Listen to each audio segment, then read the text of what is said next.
So any idea how much you think we're going to need? I'm on it now. Timber, the original and I think unbeatable finish for floors. It's easy to lay, hard wearing and low maintenance.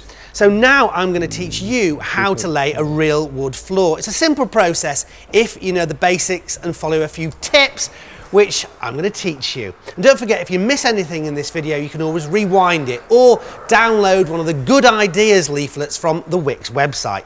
Now, helping me as ever is my good friend and builder, Dave. Now, Dave, there seems to be a heck of a lot of choice here. There is a lot of choice here. What we're going to be laying is a solid wooden floor, which is one of these. Whether it's tongued and grooved, fits together really easily, very easy floor. But there are two other sorts. This one here is a veneered floor, thin veneer over the top of an MDF core. Okay.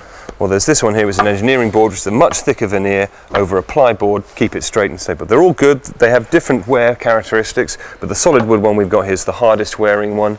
That one's pretty good, that one's not quite so hard wearing.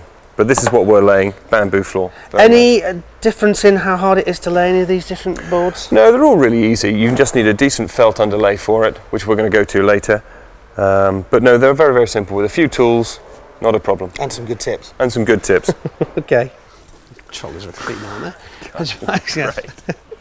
Well, buying the right number of boards is simple, as they come in packs and they're clearly marked with the square meterage that they cover, but do be careful because not all packs are the same.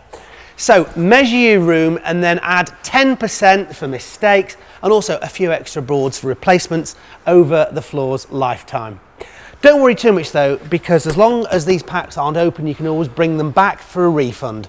So Dave, what else do we need? Well, we need an underlay. This one comes in a roll, a simple foam one, roll it out, put your floorboards over the top of it. Well, the one I particularly like is that one. It's thicker and it'll take out a lot more of the lumps and bumps on your floor. Plus it's good sound insulation, which is great if you've got an upstairs room you're putting the floor down on. Okay. So, anything else? Yeah, now, not everybody likes to do it, but I like to glue my boards down together so that I've got a nice solid floor. Particularly useful when you've got any wet areas, like in a kitchen or something like that. That's really good, going to be using some of that. But this one as well, this is the floor fitting pack. That gives you a little metal bracket here for clamping the stuff together and some wedges for evening out lumps and bumps and stuff. So that's good. Oh, and these are really good as well. These go around your radiator pipes. If you've made a messy cut around it, that just drops over it, tidies up the holes. They're brilliant. Okay. We've also picked up some quadrants to trim the edges around the new floor. This is to cover the expansion gap you'll need to leave all the way around, because wood will move with different temperatures as it expands and contracts. Now, just in case you ever doubted whether this was a real job we're doing, I can tell you it is. It's my dad's place. Now, because we're laying a real wood floor, it's really important that you leave the actual packs of the wood in the room that you're going to lay the floor in for at least 48 hours before you actually lay them. That gives the wood a chance to acclimatise. One of the big problems with laying a real wood floor is that it does expand and contract. So by doing this, laying the packs flat, leaving them in the room, they have a chance to really settle down. So that's a really important point.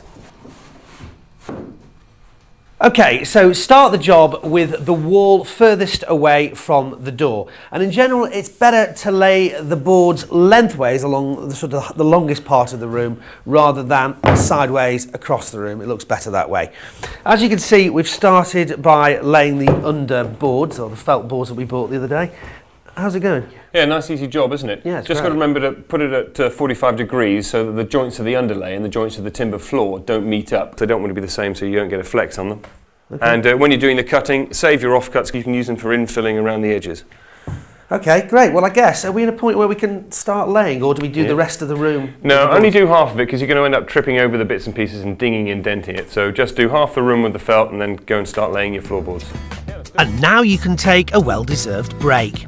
Don't forget you can get lots more details and top tips in the Good Ideas leaflet on this site if you're viewing via the web. We'll see you in our second film in the series for the actual finishing.